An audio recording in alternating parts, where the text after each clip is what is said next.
Right, it is 10 o'clock. So I am gonna go ahead and get started. Thank you all for joining us today. I am very excited that y'all are all here.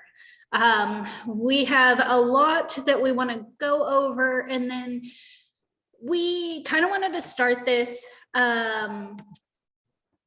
this chat with the staff. I couldn't come up with a cooler name, so if y'all got any suggestions, shoot them my way. But we're going to try to do this monthly so that y'all can kind of keep in touch with us, so we can hear from you. We don't know that something is not working unless y'all tell us. So we're big on member feedback. We really want to kind of engage with y'all.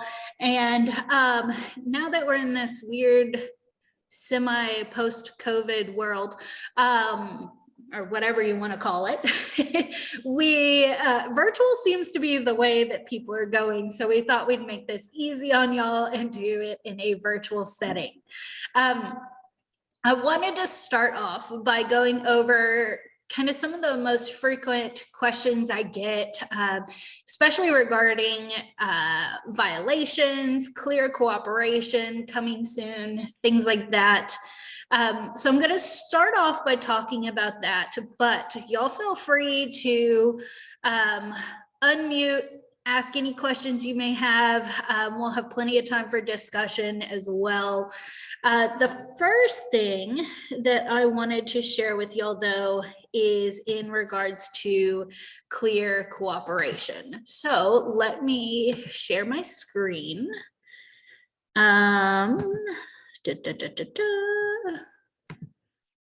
Okay, sharing screen. Let's do this page. All right, so sure y'all can all see my lovely matrix screen here. Is that what y'all are seeing right now? Perfect. Okay. So one of the questions I get a lot is in regards to listing a property.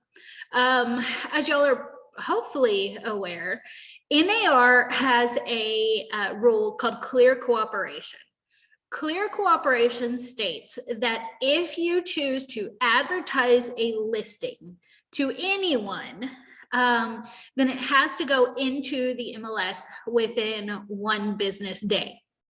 Now, on your homepage of Matrix and in Zip Forms, we have a coming soon listing addendum that kind of walks you through how to use our coming soon status if that is what you want to do.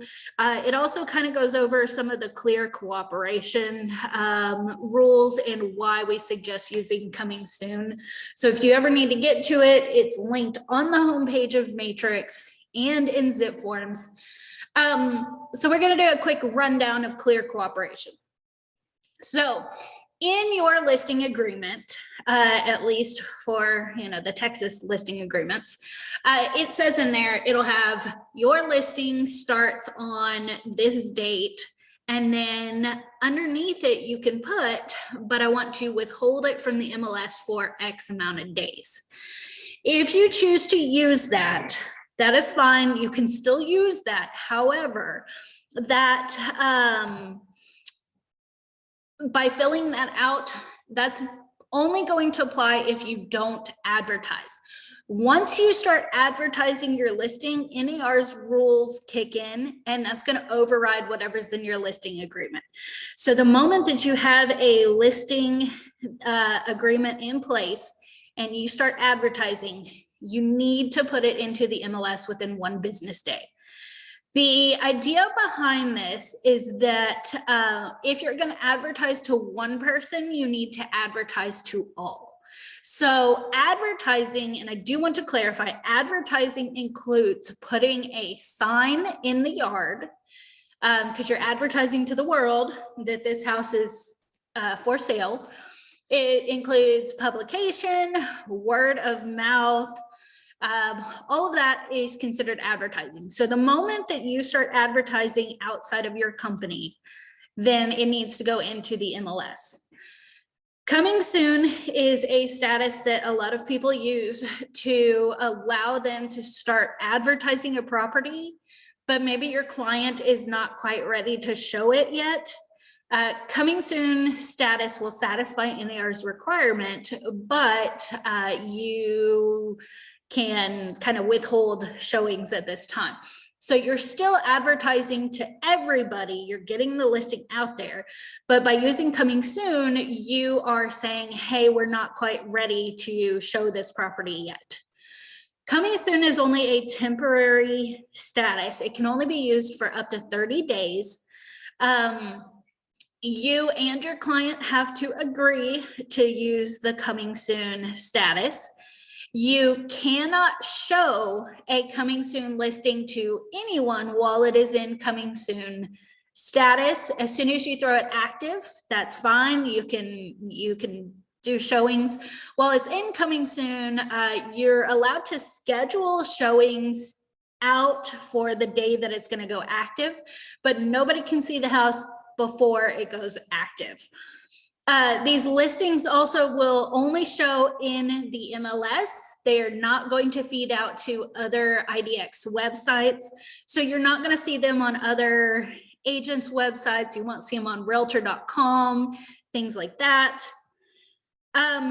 And then the days on market will not count while it is in coming soon status. So if you leave it coming soon for 30 days, when it goes active, that's when the days on market will start counting. And then you are welcome to advertise it as coming soon. You can put a sign on the property. You can talk about it as coming soon. Again, we just want to make sure you're not showing it. Another rule we have is you cannot accept offers. It does not mean people can't send them to you sight unseen, but you cannot actually accept them while it's in the coming soon status. You do have to throw it active before you accept any offers. Now, we don't dictate how long it has to be active for, but it does have to go out of the coming soon status before you accept any offers.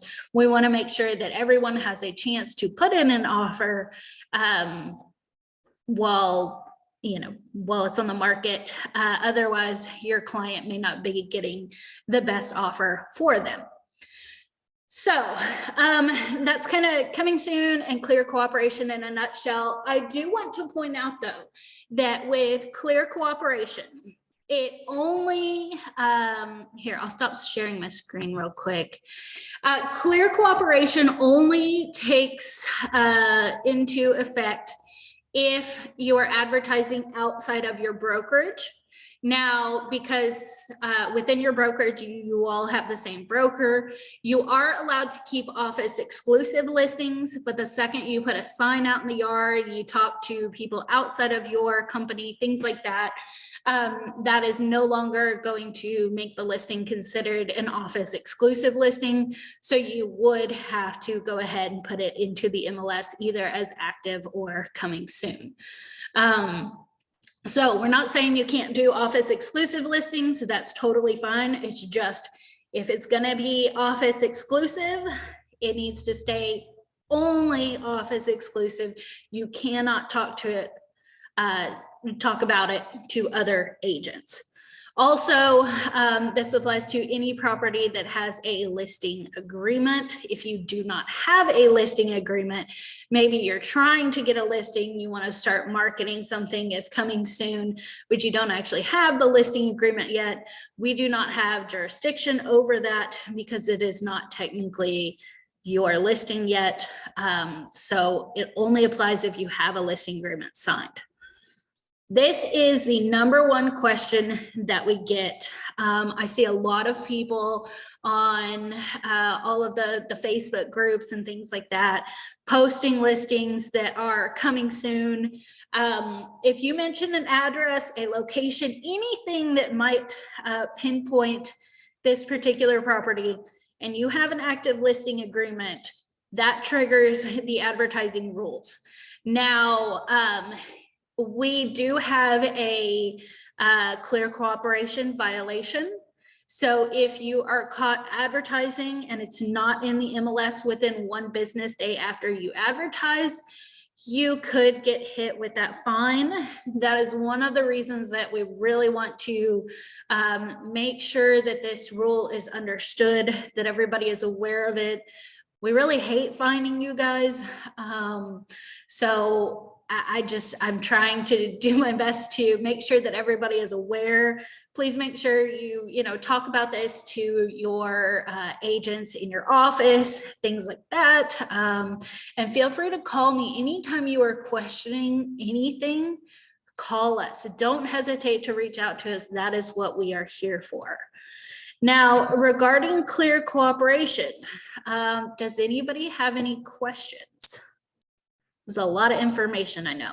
I have a clarification. Yes. So that we're all on the same page. On the coming soon addendum, and you're saying, we can't show the property. If we show it to one person, then it's open to everybody. I think that there's a confusion on, does that include other agents? So if I say in one of those Facebook groups, hey, I've got something coming soon, but it's not, listed yet, or what, I have a listing agreement, whatever. And somebody says, well, can I go preview it? So we can't even preview it to people. Otherwise we're in violation. Is that right? Correct. Yep. As soon as they step foot in that house, that it's going to have to be in the MLS within 1 business day. We really don't want to see showings at all until it actually goes active. So I would advise against that. What some people will do is they will hold an open house or like a realtor tour, and you'll want to make sure you throw it active that same day. That way you are not in violation of any of the rules. Anyone else? Telling y'all, this is the #1 question I get. Don't hesitate to ask. To clarify, that includes agents in your office on a coming soon only. Yes, if you put it coming soon, you can't even show within your office. So if you choose not to use the coming soon status, if you're going to do office exclusive, you cannot advertise at all.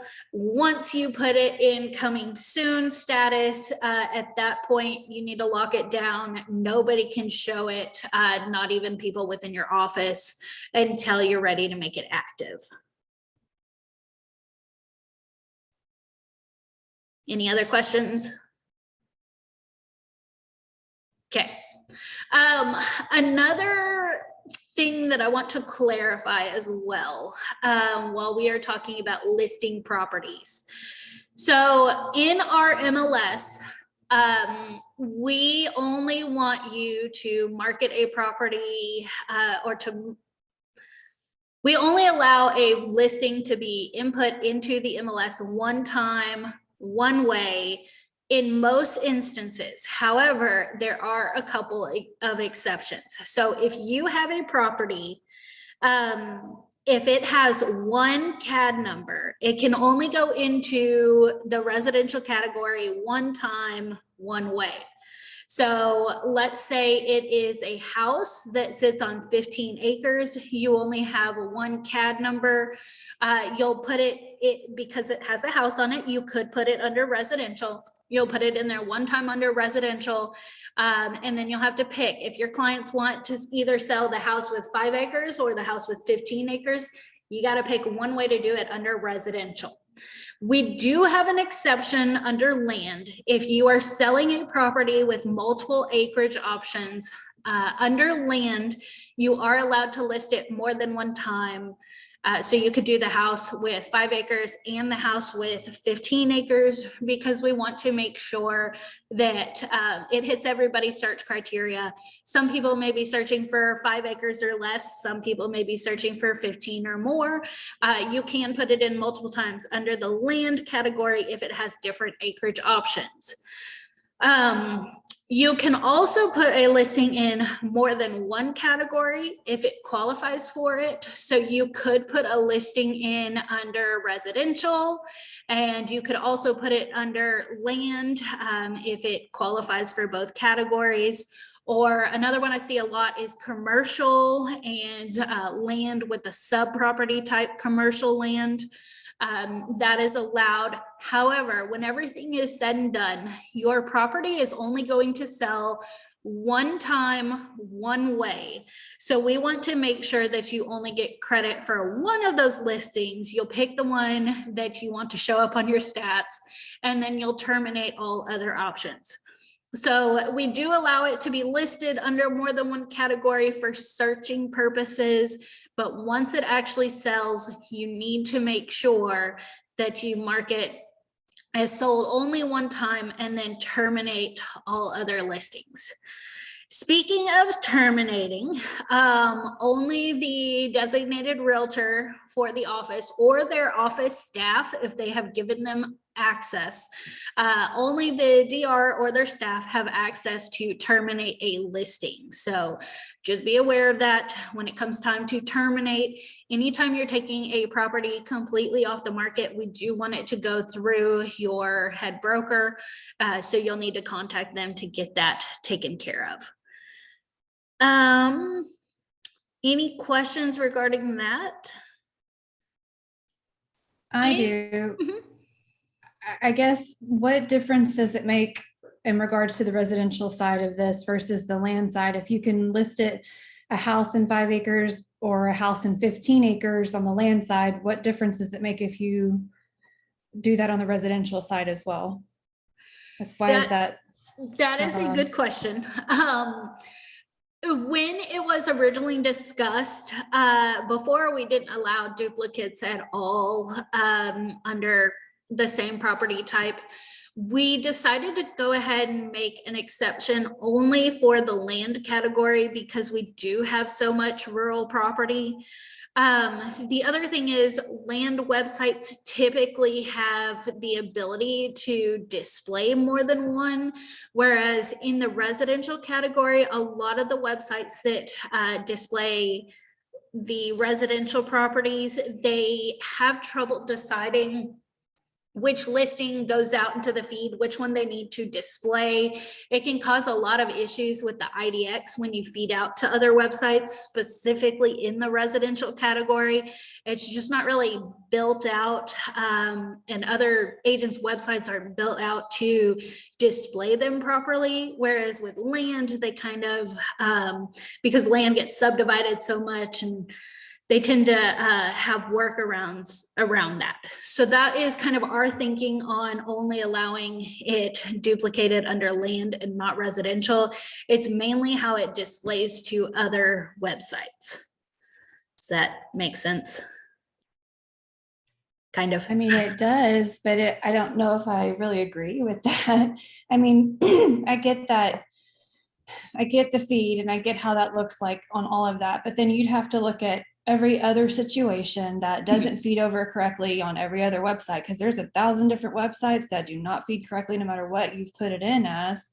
So I don't really see that as the validation behind it, because ultimately, like, the purpose of it going in the MLS is for realtors to find it, not for the general public to find it. Like, that's how we're marketing it and what we're supposed to do on our own. Mhm. So if a realtor can't find it, or if that causes confusion, because the only way I can divide this up is on the land side, and we're literally searching for a house with Mhm. land, most people start off on the residential side anyways. It just causes, on the realtor side of things, you've got to search 50,000 different ways when it could have just been resolved and just Yeah. been that I one. gotcha.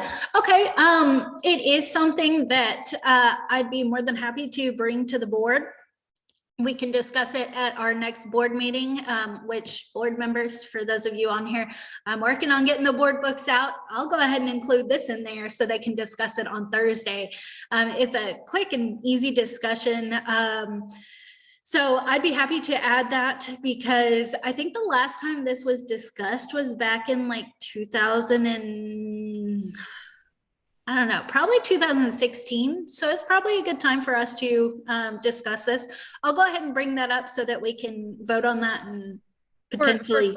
But for clarification for when we meet, Cody, is the concern on how it's listed or how it's reported and sold? Like what is, like, clarify it for me so that I understand what the concern is. Yeah, no, I 100% agree that only one thing should be closed out. I just want to make it easier for a realtor to find it, because let's say the seller's intent is truly to sell that house in 15 acres, but they Mhm. do want to give the option of 5 acres. Maybe that's where the market is, whatever. So if I'm searching for a property and I miss in the remarks or whatever, like I didn't even know that was an option or whatever that looks like, I just want to be able to find that and know that this is the option. Here's the price for this. Here's all the information on this 2 different options of how they can sell this property. I 100% agree with, we only need to close it once. I don't Right, have an but issue I with think, that. and Jana, I don't know, maybe, I think we can do that. If I've got a house on 10 acres and I'm willing to sell it as a house on 1 acre or 9 acres separate, we can list them those ways. She's So- saying only as land. Sold. Yeah. Right. Our rules currently state it can only be listed multiple times with different acreage options under land. Land. However, it can easily be extended to residential. We just have to vote on it. I don't see any reason not to allow it, but we will discuss this at the next board meeting. I think it's a great suggestion. So, yeah. Right. Yeah, no, I think, yeah, we'll definitely get that clarified. Yeah. Any other questions regarding this? Okay, I do have a chat message that says, I have more freedom marketing a listing in-house than I do in coming soon. Why would I want to use a coming soon status? If you want to do office exclusive, completely up to y'all. If you're going to do coming soon, though, it's really just, you need to sit down with your client, see what they prefer to do. If you do office exclusive, there's a chance, sure, that you could sell it with somebody in your office. But if you do coming soon and then eventually make it active, you're reaching a wider variety of people. So it just depends. Some people really like to get the sign out there, like your clients really want public exposure. They want you to put the sign out, at which point, if you're going to put a sign out, that's advertising to everybody. The coming soon status is kind of just another way to appease your client. It's really whatever you and your client would think is best. Completely up to you. We just wanted to add an extra avenue for y'all if your client did want you to go ahead and start exposing that listing early to people outside of your market as well. Now, if you and your client agree to do in-house marketing only until you're ready to feed it live to everybody, maybe you're just waiting on professional photos, something like that. As long as you and your client agree to that in your listing agreement and both of y'all are on board with that, you don't have to use coming soon by any means. It's just another alternative for you. Clients have weird wishes. So we want to make sure we accommodate all of them. And I would also on that one add that talk to your broker, because there are some brokers out there right now that don't want intermediary relationship within their own office. Like there's so many brokerage decisions with this current market that's really a conversation to talk to your broker about too. Good, thank you. Any other questions?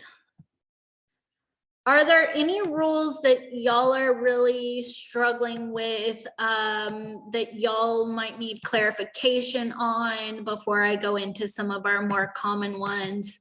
I just want to make sure I address everything. Is there anything anybody needs clearing up on? Okay. This is y'all's chat too, so don't hesitate to unmute. That's what y'all are here for. All right. So Another thing, I feel like I have to say this every single time just because, you know, the more I can get it out there, the less chance we have of it occurring. I want to remind everybody that sold violations are our most common violation. It is extremely important that when you have a sale in the MLS that you mark it as sold. I want you, when you have a closing, to go and brag to everyone else that you guys just had a sale and mark it as sold in the system. If you fail to do so within a timely manner, and our timely manner, what we define as timely, is 4 business days from the close date or the funded date. We do look at funded as well, because sometimes things take a little while to fund. We understand that. So it needs to go into the MLS within 4 business days of the close or funded date. And you'll need to make sure you use accurate sold information. Now, I get the question a lot, what do I want, or what do I do if my client does not want the sold price disclosed? The only way that you can withhold a listing sale from the MLS is if both parties agreed to withhold it from the MLS in the contract at the time the contract was being negotiated. You're going to want to make sure you get in that contract that both parties agree not to have the listing marked as sold in the system. Now, instead of using false data, false information, we actually ask that you terminate that listing instead of marking it as sold. Now, I will tell you, if you mark it as sold, or if you mark it as terminated, there's a good chance that we, the MLS staff, will contact you saying, hey, I just want to make sure that this was done correctly. And at that point, you will have to submit a copy of that contract to us. If you want to be preemptive about it and just go ahead and send us that contract, that's great, even better. But if not, if we ask for the contract, that is something that you'll have to send us so that we can verify. Otherwise, it is a wrongful termination violation, and you don't want that. So the only way you can withhold that sale price is to mark it as terminated in our system if your contract allows that. So both parties have to agree on it in the contract in order to have that sale excluded from the MLS. Now, some agents don't like this because they want credit for the sale. That's why we ask that both parties agree to it in that contract so that we know both parties are aware of it. And again, you don't want to ever use any false data. That's why we ask you to terminate it instead. Now, you may be asking why 4 business days? Well, at some point I have to close out the previous month's stats. And if we wait any longer, that means stats will be out later. The statuses won't have changed properly, and all of our data could be inaccurate. So we want to make sure that we do have those accurate statistics. So I need y'all to close them out in a timely manner with the correct data.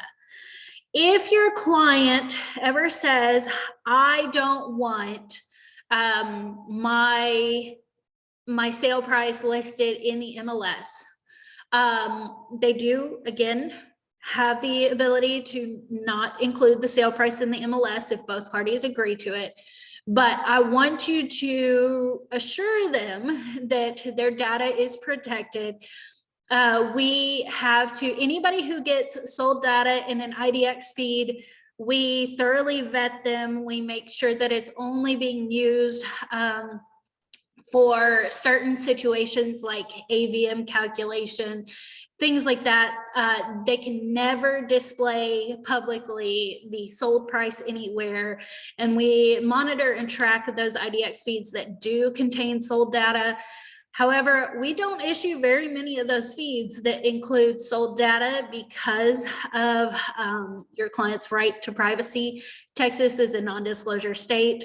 We don't want anybody getting a hold of the sale prices that doesn't need them. We also make sure that any appraiser who is a member with us, they are thoroughly vetted as well. They actually have to only do sales for money and related to real estate transactions. Like they can't be salary for a bank or something like that. There's certain qualifications that they have to qualify for, and the CAD, the appraisal districts, any of their appraisers, because of how they use that data and because they're not getting paid for the real estate transactions and things like that, we have no appraisers that work with any of the appraisal districts in our system. And for the foreseeable future, I don't think that we ever will, unless NAR changes that rule for any reason, at which point we would notify y'all.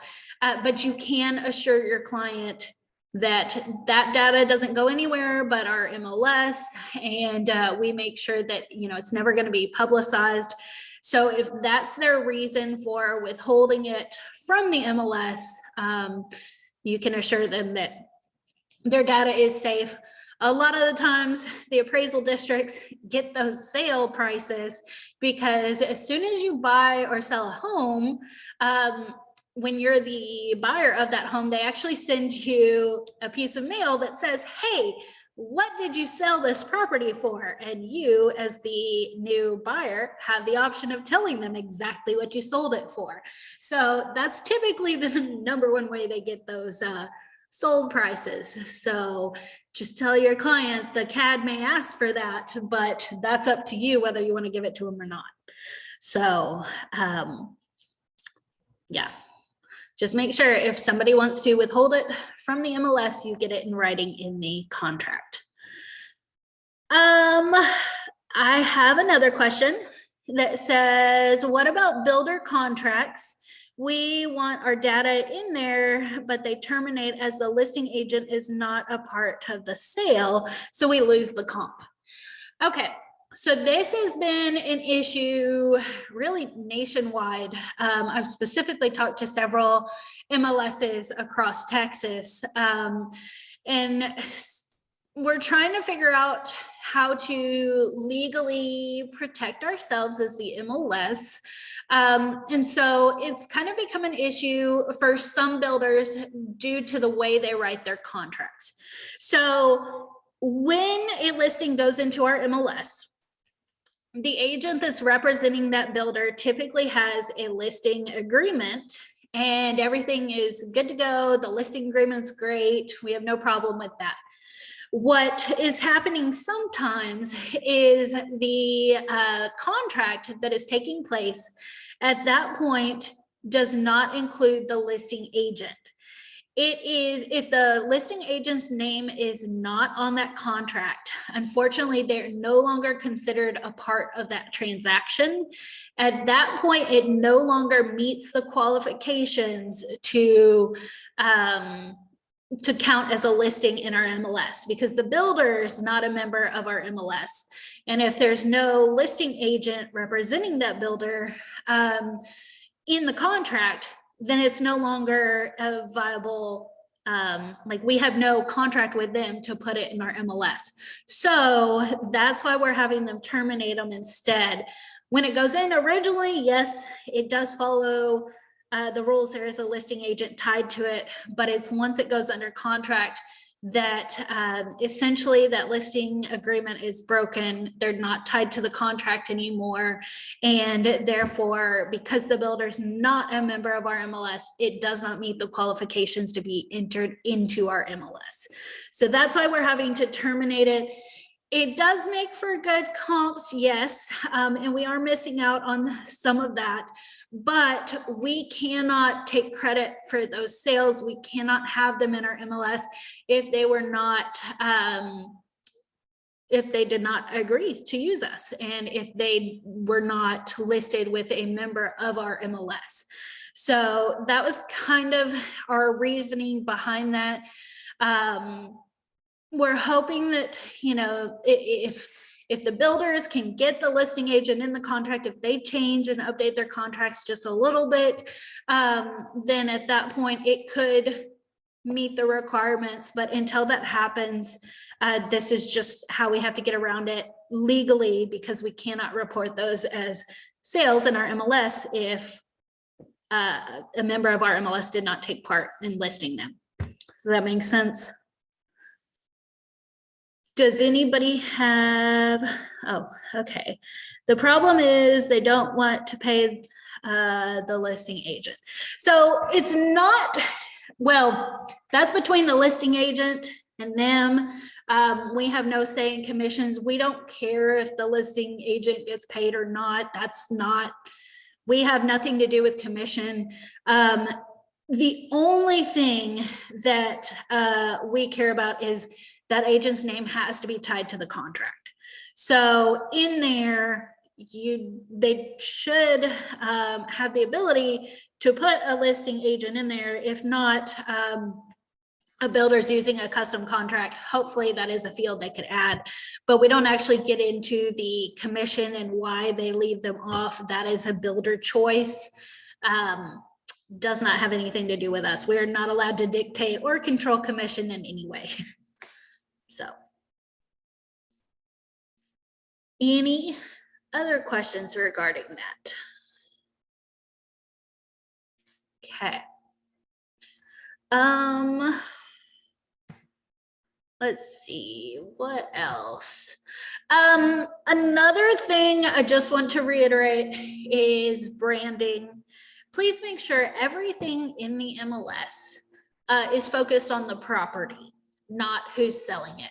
There are specific fields available to y'all that will say, hey, this is the listing agent, this is their contact information. We want to make sure that you get credit for it. But there are certain fields that we require to be free of branding so we can focus on the property itself, not who's selling it. We want to make sure that the pictures stay focused on the property, no signs in the pictures. If you do catch your sign, you can blur it out or crop it out, that's fine. The virtual tour is another one you really want to pay attention to, especially if you're using YouTube. Be aware that YouTube, the default channel name is always your name. You'll have to go in and override that to be something more generic, like real estate tours or real estate or virtual tours or something generic that does not have your name in it.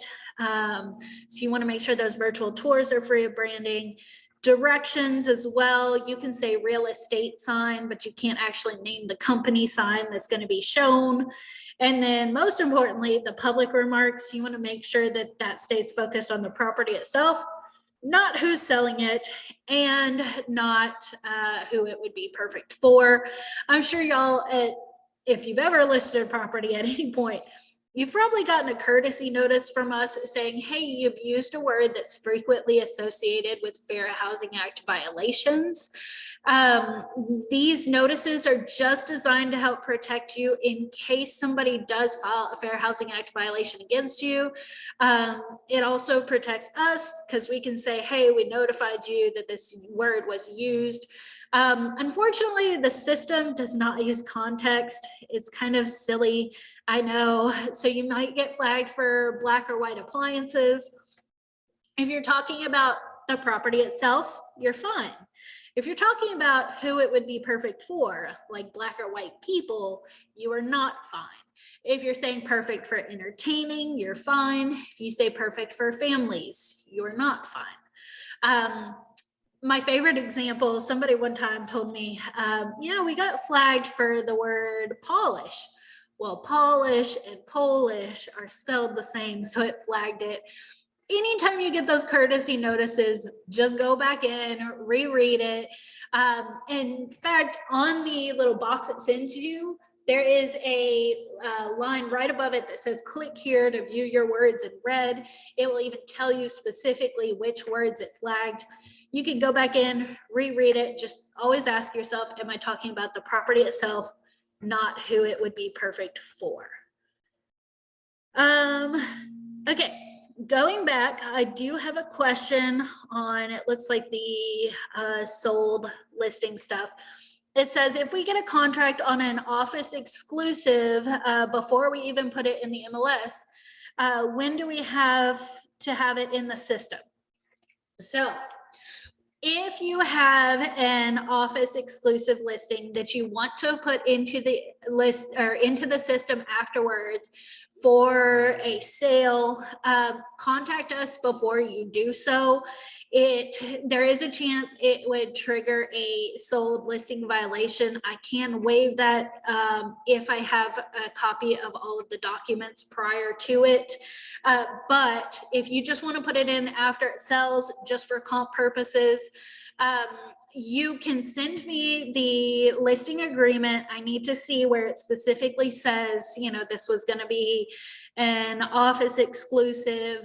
You can send me the contract so I can kind of see the days that match up in the closing statement, so I can make sure that all of the data is correct. At that point, we could allow you to put it into the MLS as a comp, but any violation that occurs or anything like that, I can easily waive it because I do have all of the documentation to prove otherwise. I just need to make sure that everything was done kind of by the book. In there, when you mark it as sold, we will also ask that in the sold remarks, you put this listing was an office exclusive, this listing was not publicly marketed, something like that, because appraisers actually cannot use those listings as comps because they were not publicly marketed. So they need to be aware of this information. So that's why we ask you to put it in the sold remarks once it closes.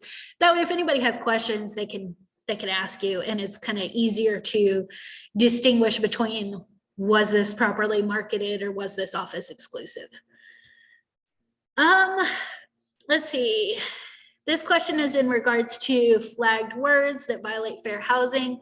Why can't that be checked prior to publishing the listing or validating like other information in the listing? I actually think it might be, hang on. We're gonna test something.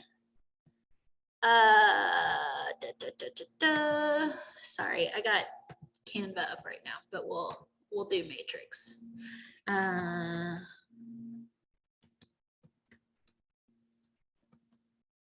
Okay, so let's say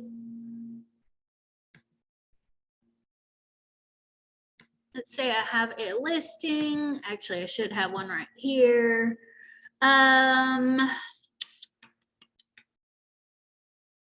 I wonder if, okay, so when I save as incomplete, let's go to comments real quick. We're gonna type blah, blah, blah, blah, blah, right? Okay, and then we're going to save as incomplete. When you do this, sometimes, and I don't know if it's just because I'm me, there should be, once you save it as incomplete, there's oftentimes a violation checker. If not, I need to get that added. It was there once before.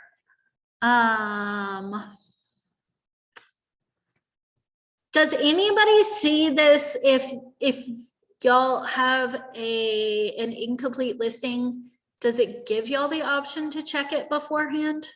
Has anybody come across that? Because it should. I need to fix that if not.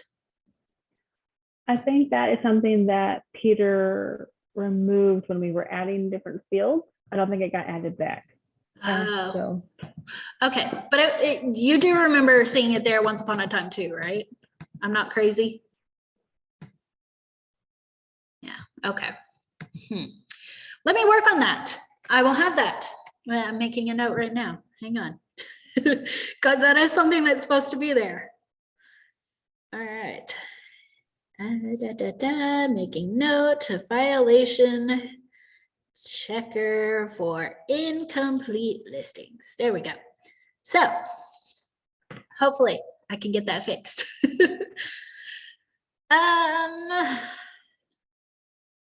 Any other questions?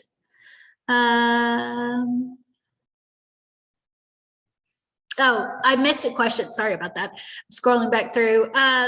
When you're withholding a listing sale from the MLS and you're terminating it instead, you can write that it's going to be withheld from the MLS in the special provisions section of the contract.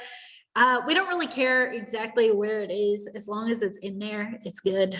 But I have seen a lot of people do it in the special provisions. That seems to be the preferred spot. So, Allie, are there any questions that I've missed so far? I've actually done good keeping up with the chat. Yay. I'm normally very easily distracted. Okay, so really clear cooperation was the biggest thing. I wanted to make sure that everybody had a chance to ask and get clarified for them. Really with most things, we typically give you 3 days to fix them, 3 business days to fix them. So if you get branding, things like that, we'll contact you, tell you, hey, I noticed there's this branding, I need you to remove it. The biggest things though you need to pay attention to that require immediate action, the sold violations, you're going to want to make sure you change your status immediately. Clear cooperation as well, you're going to want to make sure that you put it into the MLS within 1 business day of advertising. There's really not a lot of grace period there. You'll get an immediate fine if it's not done within 1 business day. And then the other one that we really want to take very seriously, especially right now, is please make sure that you follow the showing instructions. If you are a frequent violator of not following the showing instructions, we give you 1 warning your lifetime in the MLS, and that is it. After that, you will be fined for not reading the showing instructions and following them properly. This is really important because a lot of this affects your safety. You really don't want to catch a homeowner who wasn't aware that you were going to be entering their house. You really want to make sure that, you know, you've told the homeowner you're going to be there. Y'all have no idea the stories we have heard of the things you may see when you walk in unannounced. So please make sure that you follow the showing instructions. And I have on here, somebody said, and showing instructions for inspections unless told otherwise as well. So when you're doing inspections, please make sure you follow what you're, you know, what the homeowner wants. That way you're not taking anybody by surprise. It could be a real concern to your safety, to, you know, the people there. We just want to make sure that everything is being followed correctly. So please read those showing instructions. That is very important. We also want you to make sure that when you're done with a showing, you leave every home as you found it. A lot of people lately have been leaving doors unlocked. There was actually a case recently that this is kind of it's the most interesting story I've heard. Somebody went in to show a property. They finished, they kind of quickly walked through the house, but apparently didn't check every room, always check the bathrooms. They were showing a family, and the family had a kid with them. The kid had a nosebleed, went into the bathroom, took care of it, and then they left. So the owners of the home get back later, and they come home, and as it was described to me, it looked like a massacre happened in the bathroom. So they immediately call the police because they're like, I don't know what happened, but there is a ton of blood in my bathroom. Turns out kid just had a nosebleed. It's all good. He didn't mention anything, but it's always a good idea to double check the entire house before you leave, because you don't want to scare anybody. I've also seen an increase in people filing trespassing violations through the police as well for people not following showing instructions. So just make sure when you're in somebody else's home, do exactly what they want. If you're uncomfortable doing so, please contact the listing agent for further instructions, but you really want to follow what they want as far as privacy goes. And, you know, if it says call ahead of time, call ahead of time. So yeah. All right. I think, I have a quick question. yes. In regards to the mapping, what is when that report, report this listing, does that go to you guys or what's the best way to get mapping corrected? Because there's always a ton of issues with that, particularly in our area. So I'm going to give you two different answers. Yes, when you report it on the listing, it will notify just Allie and I. Nobody else sees it. So anytime, whether it's mapping or any violation, like you can report those to us. Just know we will never say anything. We'll take care of it. We won't ever out you to, the listing agent. We do want you to report those mappings being incorrect, because that does affect a lot of people search by the map. So it's very important. So typically, yes, use the link in Matrix. I'm actually going to suggest temporarily though, because we are I am super behind on checking listing data checker right now.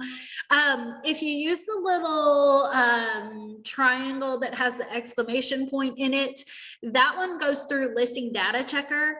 If you use the link underneath the icons though, that says have a problem with this listing, report it, that one actually shoots me an email. I would suggest doing the email one if it's something that needs immediately fixed, because I will see that a little bit faster than I will the listing data checker one. I still check listing data checker, just not quite as frequently as I normally do. So in here, when you're on a listing, you have the option of doing either this yellow icon, that's the one that goes to listing data checker, or if you do this link, that's the one that sends Allie and I an email. So for quickest response, do that one. If you do this one, we will get to it. It just may not be quite as fast. So, and then in here, you can just type in whatever your concern is. It also, for some reason, does not tell me who reports this. So if you ask a question on the email one, if I need to respond, I need you to put your name in there. That way I know who to send it to. But yes, using those two things is probably the best way to address the mapping issues. I also noticed, which should have been fixed already, but I don't think it has. We have had a little bit of an issue with the mapping lately. We added California as a state that people can put listings in per a member request. And it kind of threw off our mapping. I didn't realize it until a little while later. It apparently made the mapping not required for a few days. It should be fixed now, but you may have to, if you input a listing in within the past week, you might have to go back in and just make sure that you did in fact map the property, because instead of it being a required field, it was optional. So that is something that you will want to do. I plan on emailing everybody who has a property that is not mapped sometime this week to let them know of the error, but just so y'all are aware, that was temporarily turned off accidentally. So just go back in, check your listing, make sure that it is in fact mapped as well. Anything else? Well, I really want to appreciate or, show my appreciation to y'all for being on this call, for letting me chat with y'all. I want y'all to be aware that we really do appreciate y'all, and we need your feedback to make sure that we keep our MLS working for y'all the way that y'all need it to. I use the MLS completely differently than y'all do. So any questions, comments, concerns, anything like that, any feedback you have, don't hesitate to reach out to us. Either shoot me an email, pick up the phone, give me a call. I'm here, 8 to 5, Monday through Friday. So is Allie. You can talk to either one of us. But we don't know that something could potentially be an issue unless y'all bring it to our attention. The one thing about technology is it's always changing, and the rules are always changing. And we just want to make sure that our MLS is the right fit for our members. So, if things need to improve, if y'all have any requests, don't hesitate to run those past us. The board meets once a month, the third Thursday of every month. And I will create the board books, put them together, and anything that needs discussing, we will happily get that added for you. So